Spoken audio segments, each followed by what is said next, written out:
La antigua Roma, una de las grandes superpotencias de la historia, cuyo influyente legado sigue marcando nuestras vidas. Durante cerca de un milenio, los romanos dominaron el mundo conocido.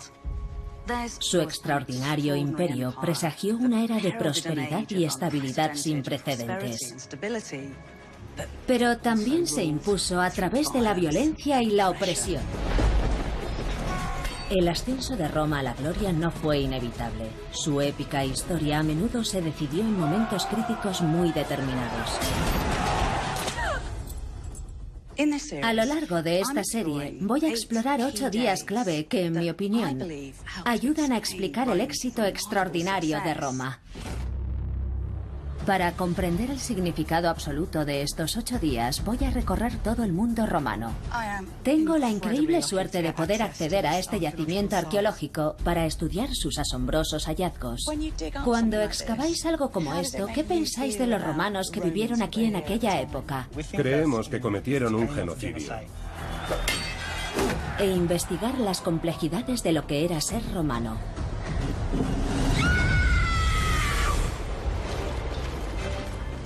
Este fue el día en el que un general romano, Publio Cornelio Escipión, se enfrentó cara a cara con el legendario Aníbal y el poderoso imperio de Cartago, en una batalla que determinaría si Roma realmente tenía fuerza para gobernar el mundo antiguo. ¡Adelante!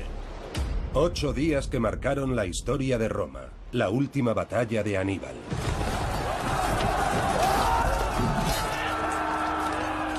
El 19 de octubre de 202 a.C.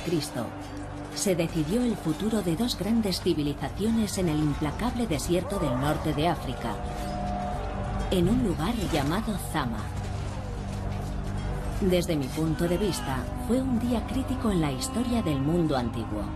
Una batalla en la que el ganador se quedaría con todo, entre la majestuosidad de los cartagineses y los advenedizos romanos.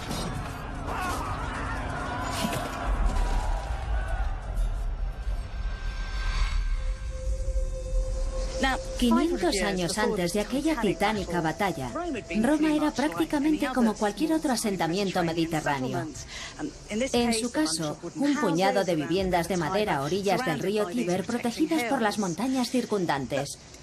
Pero el ADN de Roma parecía tener algo especial, algo que la conduciría a la cima.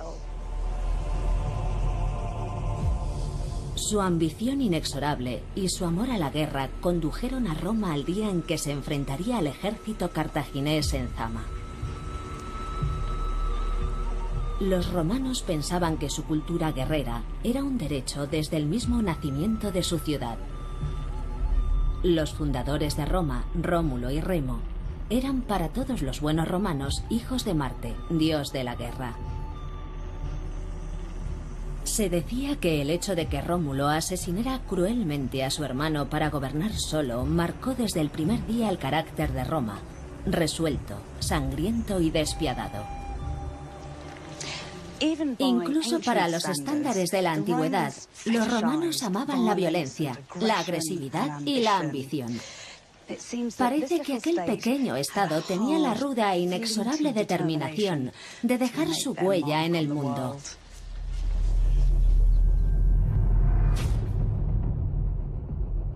Hace 2500 años, Roma ocupaba una fracción de la actual ciudad moderna. Solamente 10 kilómetros cuadrados con una población de 60.000 habitantes. Roma, sin embargo, se encontraba en un lugar privilegiado. El río Tíber permitía acceder a las posibilidades de un mundo más amplio. La ciudad se gobernaba como una república, una respública, donde las personas se reunían para desempeñar actividades de carácter público. Era una filosofía política muy inteligente, que aseguraba a cada romano que el Estado velaba por sus intereses y que estaban juntos en aquel empeño. Por lo tanto, todos los ciudadanos romanos tenían interés personal en garantizar que Roma no solo sobrevivía, sino que prosperaba. En el siglo VI a.C., Roma se abrió paso hacia el centro de Italia, la tierra de Latium, en la que el latín era la lengua común. La ciudad de Gabios, a unos 18 kilómetros al este de Roma, fue una de las primeras en ser absorbida por el proyecto romano. Aquí, en las ruinas de la antigua Gabios, nuevas excavaciones están sacando a la luz cómo Roma asimilaba a sus vecinos. Convertía a los forasteros en aliados de Roma, con amenazas de actos violentos, pero también prometiendo protección y prosperidad. Nicola Terrenato dirige este sobresaliente proyecto. ¿Qué habéis averiguado al excavar aquí sobre la relación de una ciudad como Gabios con Roma? Era la ciudad más próxima a Roma, así que fue donde Roma puso a prueba su metal. Vemos que nada más iniciarse su alianza ocurrieron toda clase de cosas positivas. Se levantaron grandes templos, las casas de la élite se volvieron más grandes, más lujosas, se construyeron fabulosas carreteras. Ahora mismo estamos pisando una serie de caminos que unían a los habitantes de Gabios con Roma, caminos protegidos por el ejército romano y por los que era muy fácil transitar. Era una estrategia romana muy clara, ¿no? Venir a ciudades como esta y ofrecer protección a cambio de hombres que lucharan por Roma. En efecto, era una forma muy barata de expandirse, pero también sabían ser despiadados, y cuando una ciudad se oponía a la expansión romana, la atacaban, la sitiaban y se dedicaban al pillaje. En algunos casos excepcionales, arrasaban la ciudad, de modo que su enfoque era el de la zanahoria y el palo. Lo magnífico de estar aquí es que casi se puede oler la determinación de Roma. Roma estaba aprendiendo lo que luego haría a lo largo de todo el Mediterráneo. Este era su laboratorio. Lo repetiría en centenares de comunidades urbanas mediterráneas, pero empezó aquí. 250 años después de apropiarse de Gabios, la mayor parte de Italia se encontraba bajo el control de Roma. Se había conseguido por medio de un vasto chantaje, aunque no se llamara así. Ahora lo único que se interponía en la insaciable ambición de Roma era Cartago. Cartago había querido lo mismo que quería Roma, un glorioso imperio. Con redes comerciales y colonias que se extendían desde el Líbano al este hasta España al oeste, era la refinada superpotencia del Mediterráneo. Ambas potencias estaban a punto de enfrentarse cara a cara. Cartago, la fuerza dominante del mundo antiguo, contra Roma, la recién llegada. Las llanuras de Europa y el norte de África se convertirían en gigantescos campos de batalla en los que surgiría un hombre para frenar la desmedida ambición de Roma. Se llamaba Aníbal Barca. Era un legendario general cartaginés y amenazaba con convertirse en el archienemigo de Roma. En 218 a.C., Aníbal emprendió la maniobra militar más famosa y atrevida de la historia. Al frente de un gigantesco ejército multiétnico, marchó desde España con 38 elefantes. Cruzó los helados Alpes y se adentró en Italia. Empujando hacia el sur, Aníbal logró una victoria tras otra mientras sobre Roma se cernía el desastre. Mike Loach es experto en guerras de la antigüedad. ¿Qué hombre tan excepcional debía ser Aníbal? Aníbal es una figura legendaria porque era un genio de las estrategias y las tácticas bélicas. Lideraba un ejército políglota formado por númidas y libiofenicios del norte de África y tropas íberas procedentes de sus campañas en España. Supuestamente hablaba a todos los soldados en su lengua correspondiente. Era un general cercano. ¿Qué mayor testimonio podría haber de su carácter? Los hombres lo seguían voluntariamente en aquella gran y peligrosa aventura.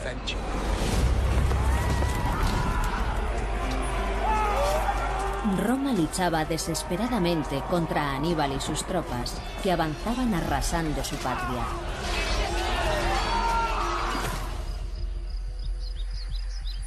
Por fin, en agosto del año 216 a.C., en Cannas, al sur de Italia, Roma armó un enorme ejército. Las mayores tropas jamás congregadas en un campo de batalla. Estaban formadas por 80.000 soldados, el doble que el ejército de Aníbal, de modo que los generales romanos confiaban en su victoria. Pero lo que pasó después sería conocido como uno de los momentos más oscuros de Roma.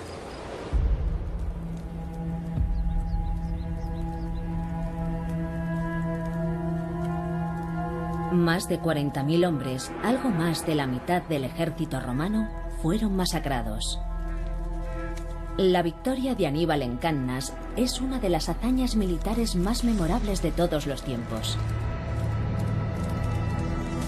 Un espectáculo digno de verse, general.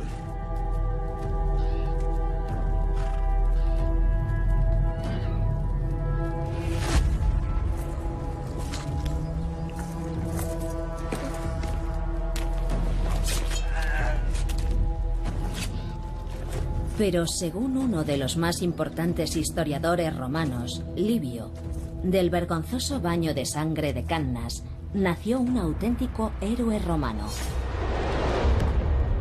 Publio Cornelio Escipión.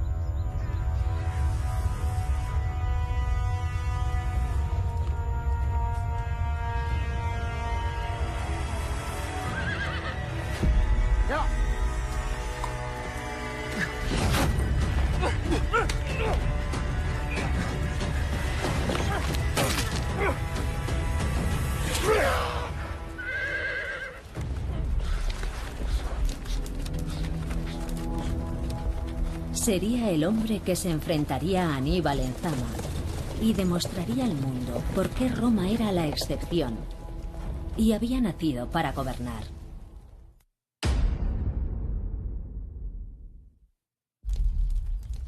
En el año 216 a.C., inmediatamente después de la aplastante derrota de Roma a manos de Aníbal, el historiador romano Livio dejó constancia de que Escipión, un joven oficial del ejército, huyó con otro soldado del territorio enemigo.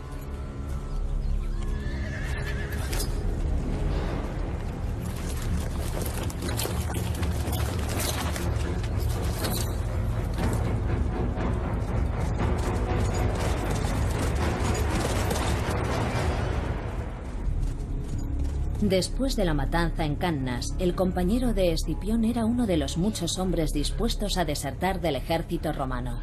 Estoy harto de esconderme en zanjas. Me voy a la costa. ¿Vienes conmigo?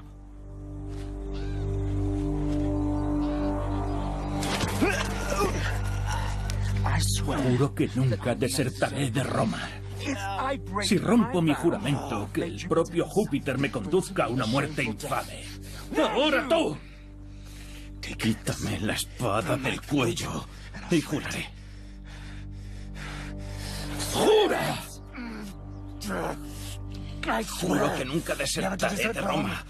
Si rompo mi juramento, que el propio Júpiter me conduzca a una muerte infame.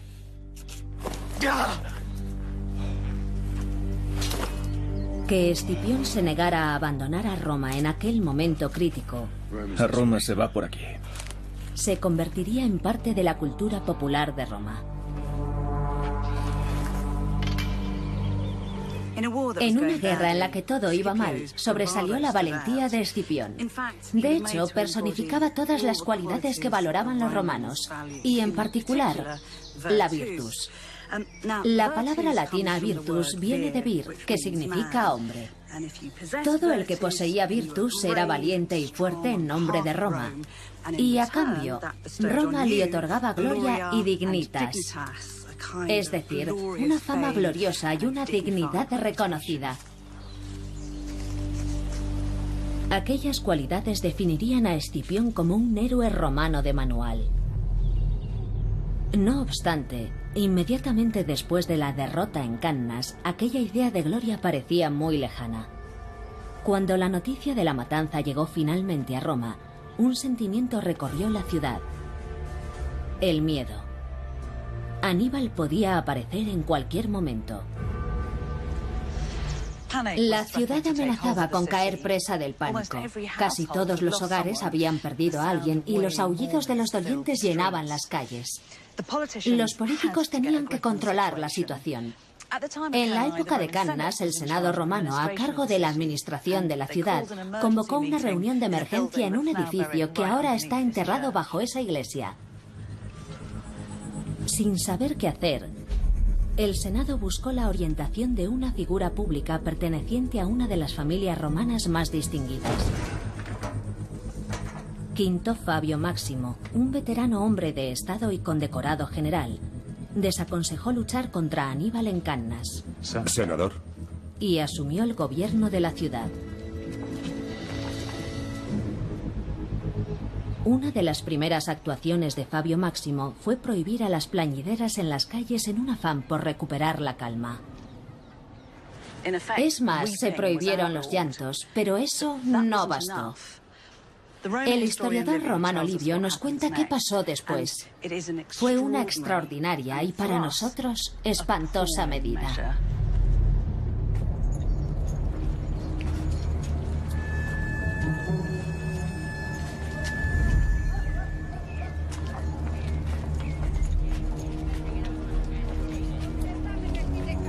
Una sacerdotisa de las llamadas vírgenes vestales fue acusada de haber mantenido relaciones sexuales, quebrantando así su voto de castidad.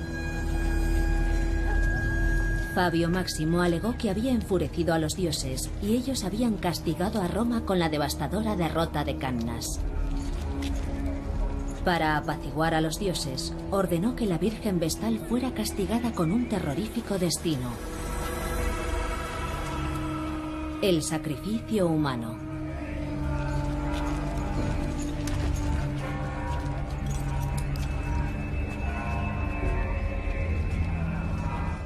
¿Alguna noticia de tu hijo? Ninguna, senador. Roguemos a los dioses que con su grandeza lo permitan vivir.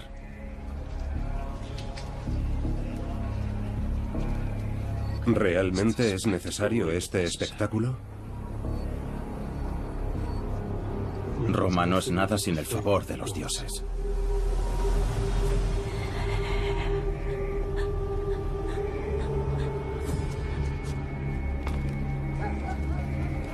Si esta buscona y otras como ella no hubieran profanado su oficio, quizá tu hijo estaría a tu lado hoy.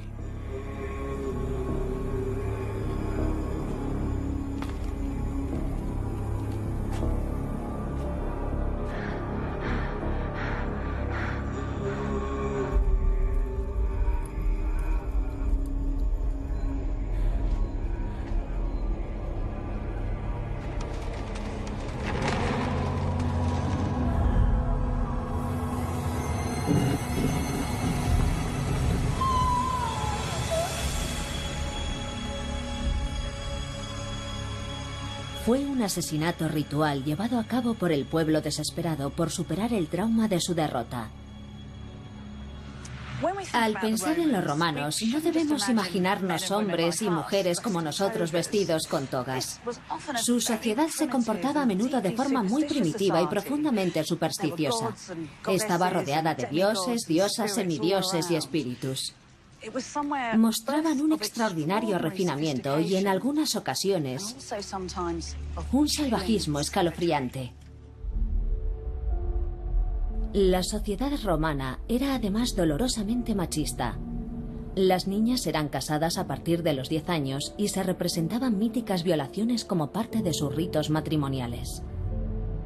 Los romanos confiaban en que enterrar a una mujer viva ayudaría a purificar Roma y a restaurar su confianza y vigor. Alexander Evers es experto en la cultura de la antigua Roma. Cannas fue un duro golpe psicológico para la mentalidad romana. Estaba claro que su relación con los dioses en aquel entonces había sido perturbada, de modo que los romanos necesitaron una cabeza de turco. Es absolutamente terrorífico. Aunque a nosotros nos puede parecer macabro enterrar a una persona viva, tenía sentido para los romanos. Unía a la gente, la animaba a hacer piña frente a una causa común: la guerra contra Aníbal. Los romanos redescubrieron su incansable ímpetu.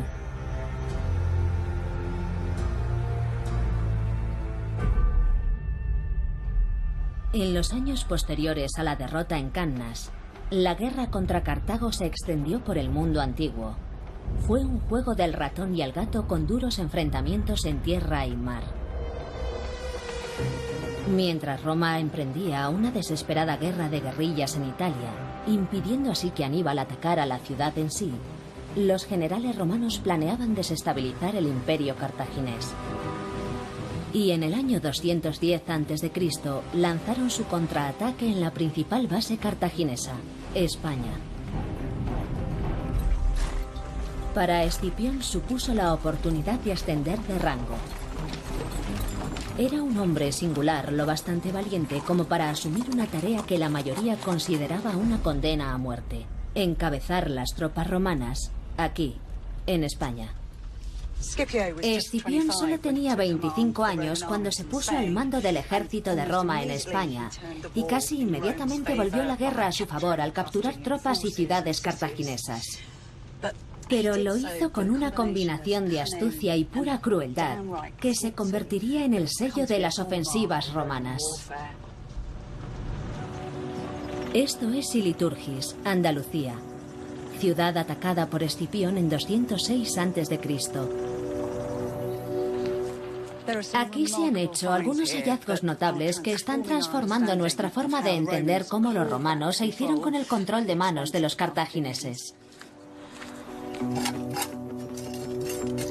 Un grupo de arqueólogos españoles dirigidos por Juan Pedro Bellón acaba de descubrir nuevas y fascinantes pruebas que relacionan directamente a Escipión con el asesinato en masa de la población civil de Iliturgis. Esta es la típica ciudad íbera. En esta zona se encontraban las casas de la ciudad. ¿Habéis encontrado pruebas del conflicto? Sí, desde luego hemos encontrado muchas pruebas. Vaya. Si me acompañas te las enseño. Iliturgis fue en otro tiempo una ciudad próspera, pero sus habitantes cometieron el error de ponerse de parte de los cartagineses durante la guerra. Para Escipión, aquella traición merecía el máximo castigo. El equipo de Juan Pedro ha descubierto muestras del salvaje ataque de los romanos. Explícame qué es lo que tienes en esta mesa. Esto, por ejemplo, es un clavo de unas cáligas romanas. ¿Clavos de calzado romano? Sí. Es verdaderamente significativo, ¿verdad? Porque el calzado con clavos era un auténtico emblema de los romanos. Sí, esta clase de piezas nos permite seguir el rastro del ejército romano. Sí. Son muy útiles para nosotros. Increíble. Esta sé que es una típica, horrible y agresiva arma romana, ¿verdad? Sí, en este caso pertenece a la artillería romana. Sí, la usaban con las ballestas, ¿no? Sí, sí. Sí. Creemos que Escipión llegó con armamento pensado para destruir la ciudad. Probablemente no debería preguntarlo, pero veo que también hay un anillo. ¿Puedo probármelo? Sí, pruébatelo. Vaya, gracias. ¿De qué está hecho? Es un anillo de bronce. Es asombroso. Esta será la primera vez que se lo pone a alguien en 2200 años. Sí. Solo es un objeto pequeño, pero nos dice mucho, ¿no? Porque nos habla de la gente de esta localidad, que sufrió la invasión de un ejército extranjero y usaba su territorio como campo de batalla. Creemos que los romanos cometieron un genocidio porque no encontramos restos de población en los alrededores después de haber sido sitiados. O sea que la población fue prácticamente aniquilada. Sí, probablemente el 80 o 90% de la población fue aniquilada. Las pruebas halladas por Juan Pedro y su equipo son convincentes. En el preciso momento histórico en el que aparecen armas romanas en este paisaje, todas las señales de vida de Iliturgis desaparecen del yacimiento arqueológico. Da que pensar que Escipión, uno de los grandes héroes romanos, fuera capaz de masacrar a sangre fría a los hombres y mujeres que se atrevieron a desafiar a Roma. Escuchemos lo que dijo el historiador romano Livio sobre la batalla que tuvo lugar aquí. Nadie pensó en tomar prisioneros con vida. Nadie pensó en saquear. Personas armadas y desarmadas fueron abatidas por igual. Las mujeres junto a los hombres y movidos por una ira cruel, masacraron también a los niños. Disfrutaron al destruir todo vestigio de la ciudad y borrar el recuerdo mismo del hogar del enemigo. Es un pasaje realmente estremecedor, pero hasta ahora no había podido ser verificado. Los hallazgos, sin embargo, demuestran que este lugar fue objeto de una atrocidad.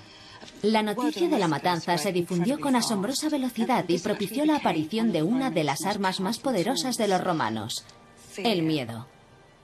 El mensaje era claro: no te metas con Roma. O estás con ella o estás contra ella.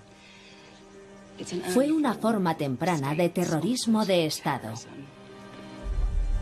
Las sangrientas victorias de Escipión en España lo establecieron como la gran esperanza de Roma para derrotar a Aníbal y al ejército cartaginés. La feroz batalla por el poder estaba a punto de alcanzar su clímax.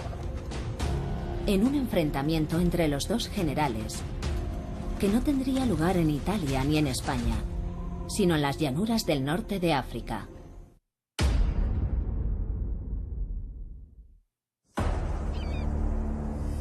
...206 a.C. Tras 5 años de sangrientas luchas, Escipión había vencido a las tropas cartaginesas en España y asegurado territorios y recursos vitales, entre ellos las minas de plata españolas en beneficio de su ciudad natal. Escipión regresó a Roma convertido en un héroe decidido a ganar la guerra contra Aníbal, quien 12 años después de haber cruzado los Alpes, seguía en libertad al sur de Italia. Los líderes romanos habían rehuido lanzar otro ataque a gran escala contra Aníbal, aterrados de repetir los errores cometidos en Cannas. Escipión, envalentonado por sus victorias en España, propuso entonces un radical y atrevido plan: sacar a Aníbal de Italia navegando con su ejército al norte de África y atacar la propia ciudad de Cartago. Primero, Escipión debía lograr la aprobación del Senado. Pero su arriesgada estrategia desafiaba todo lo que defendía el viejo senador Fabio Máximo. Tu estrategia de evitar y frenar a Aníbal nunca nos librará de él. Lo golpearé donde es más vulnerable, en su tierra. Aníbal no está en su tierra. Está aquí, en Italia. Que es donde debe estar también el ejército romano.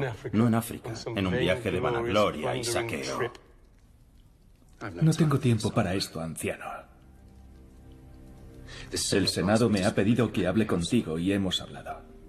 Ha llegado el momento de que los romanos volvamos a ser romanos. Es hora de pasar a África por el fuego y la espada.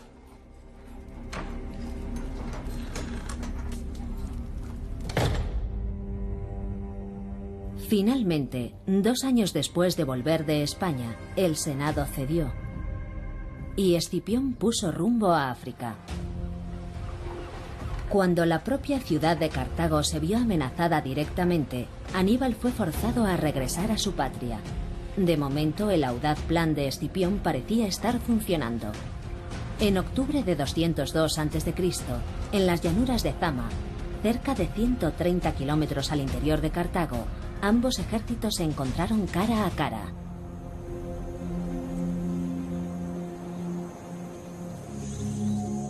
Escipión tenía a Aníbal justo donde quería. El escenario para el choque crítico entre Roma y la antigua potencia de Cartago estaba preparado. La batalla de Zama fue un ajuste de cuentas tremendamente personal entre Aníbal y Escipión. Ambos tenían un pasado común y se reunieron. Se reunieron supuestamente antes de la batalla de Zama. Aquello obedecía a los ideales románticos de las guerras de la antigüedad. Era como cuando los capitanes de 2 equipos se dan la mano antes de un encuentro deportivo. Aunque iban a enfrentarse en nombre de sus civilizaciones, era una época en la que la gloria personal tenía enorme importancia. Totalmente, era la cultura de los guerreros. Que aquellos 2 gigantescos generales decidieran verse frente a frente, quizá fue solo porque querían mirarse a los ojos una vez. ¿Quién sabe? Pero es admirable que tuvieran una reunión en privado, a solas, antes de la decisiva batalla final.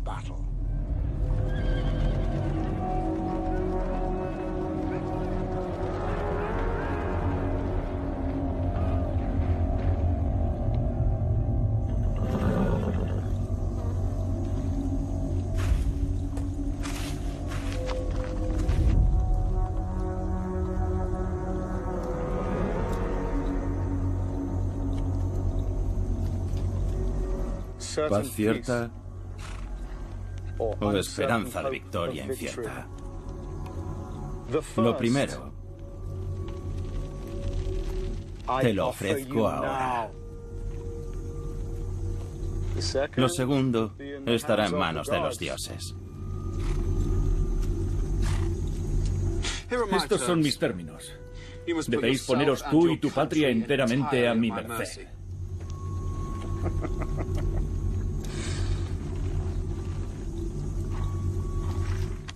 Que así sea. La batalla que siguió a aquel legendario encuentro consistiría en un solo día de combate para decidir si Roma tenía ingenio y voluntad para hacer realidad su mayor ambición: vencer a la potencia que había enseñado a Roma la forma de operar de un gran imperio. Como Livio dijo con claridad, no podía haber más en juego. Si tenían éxito, no serían los vencedores durante un día, sino para siempre.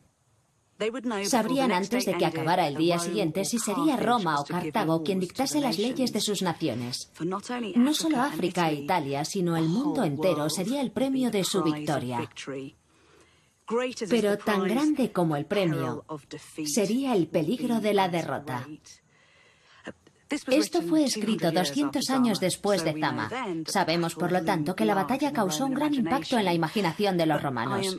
Estoy totalmente convencida de que la gente de la época fue consciente de su crucial importancia. Supuso la culminación de 50 años de conflicto intermitente entre las principales potencias del Mediterráneo.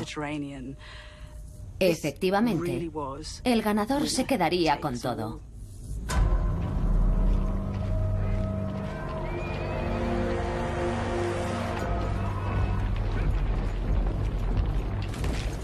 Ambos ejércitos estaban frente a frente.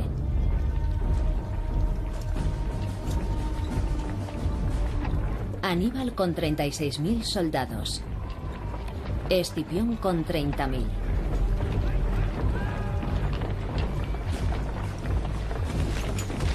Pero Escipión tenía una ventaja gracias a una magistral maniobra política. Una de las cosas que Escipión aprendió de Aníbal fue a emplear soldados de otras nacionalidades, a emplear especialistas.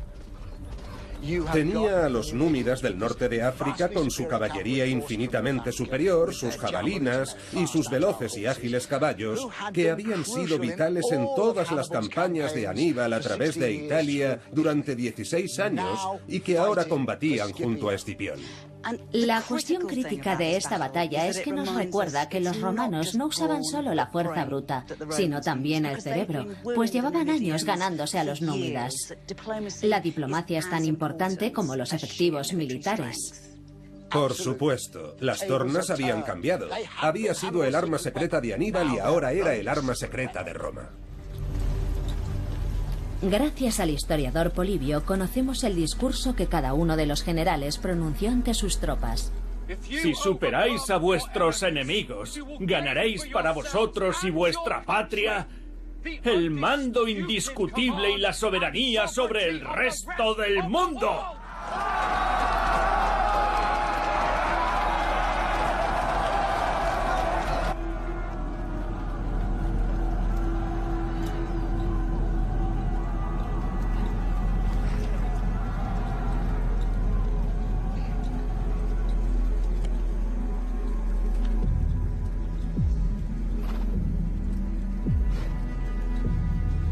Este es el día en el que confirmaréis vuestra reputación de invencibles.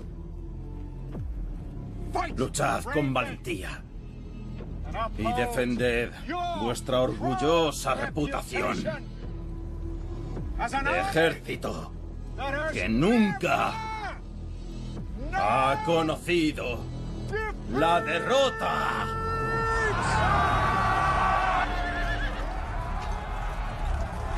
¡Adelante!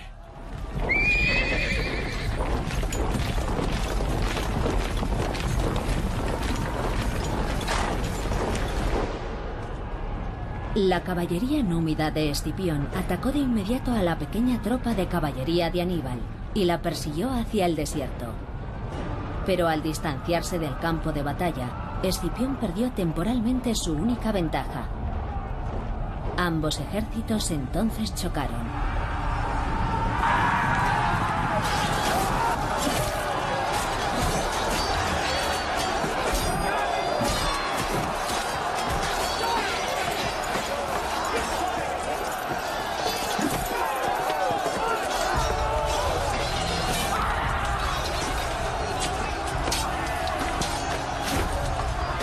La infantería romana era superior en disciplina y adiestramiento, pero los cartagineses luchaban desesperadamente por salvar su ciudad. ¡Alargad la línea! Aníbal ordenó a algunos de sus soldados que se movieran a los flancos con intención de envolver a los romanos como ya hicieron en Cannas. ¡No los dejéis pasar! ¡Adelante!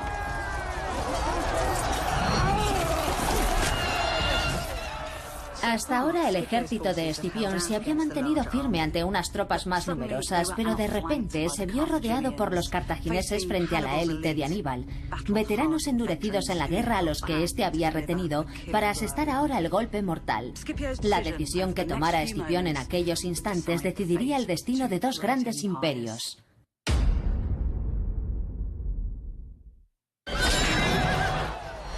Mientras la batalla de Zama seguía con furia, ¡no retrocedáis! La infantería romana sangraba exhausta. Pero Escipión se mantenía firme.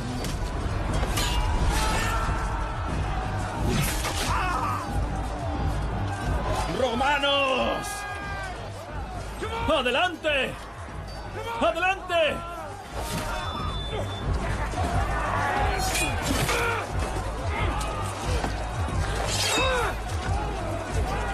¡Hacia la victoria!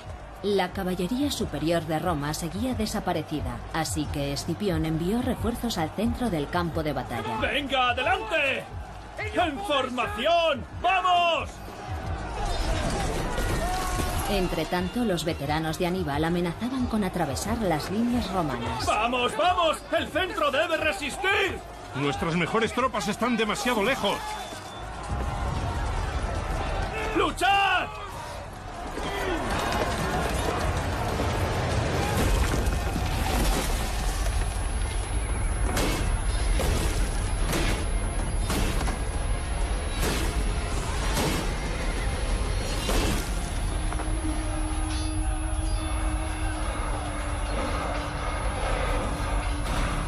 Los hombres de Escipión estaban a punto de derrumbarse. Pero la tendencia iba a cambiar.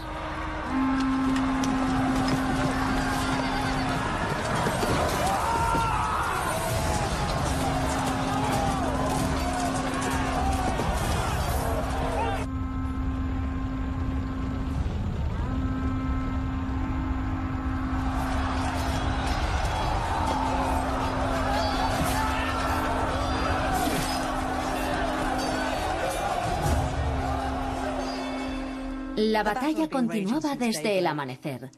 A primera hora de la tarde, la caballería númida volvió a la refriega y atacó a las tropas de Aníbal por la espalda, rodeándolas.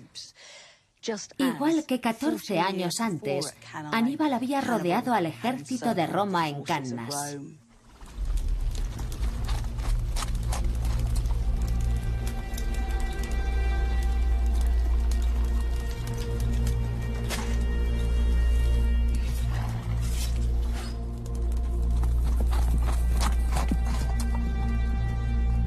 Escipión obtuvo una abrumadora victoria. 20.000 soldados cartagineses yacían muertos.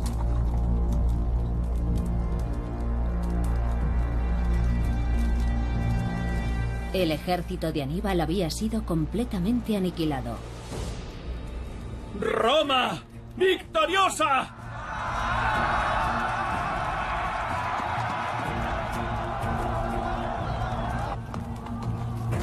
Aníbal había escapado a la matanza y cabalgó directo hasta Cartago, una ciudad que hacía 36 años que no pisaba. Sobreviviría para ver cómo Roma humillaba a su anteriormente orgullosa ciudad. Escipión sabía lo que significaba aquella victoria para él. Se había establecido como el general con más éxito de Roma y había alterado el equilibrio de fuerzas en el Mediterráneo. Los cartagineses no tuvieron más remedio que suplicar la paz. Sabían que la alternativa era el exterminio. Cartago tuvo que pagar una abultada indemnización, 10.000 talentos, en torno a 250 toneladas de plata, y entregar todos sus barcos de guerra salvo 10. Los términos impuestos por Roma le aseguraban que la otrora poderosa ciudad de Cartago no volvería jamás a ser una gran potencia. Finalmente, en el año 146 a.C., el ejército de Roma, encabezado nada menos que por el nieto de Escipión, arrasó Cartago. Su población fue masacrada o esclavizada. El sufrimiento debió ser espantoso. Hombres y mujeres fueron colgados, destripados, violados, decapitados. Mientras tanto, los romanos se propusieron reescribir la historia, retratando a los civilizados cartagineses como vulgares bárbaros, que no merecían compasión en su derrota. Aquel mismo año, Roma destruyó también la ciudad griega de Corinto y se apropió de su cultura. Aquella repugnante fiereza y su cínica mitificación eran esenciales. Representaban el triunfalismo de un pueblo que se había embarcado en un gran proyecto imperial. Por eso para mí aquel día fue crucial. La victoria de Escipión frente a Aníbal supuso un punto de inflexión en la historia de Roma, en el momento en que la influyente ciudad-estado se convirtió en una potencia imperial imparable. Tras derrotar a Cartago, un desdichado día en las llanuras de Zama, vemos cómo empiezan a aflorar las características clave del Imperio Romano. Un irrefrenable convencimiento de su derecho a gobernar, una determinación implacable por vencer a cualquier precio y una identidad compleja.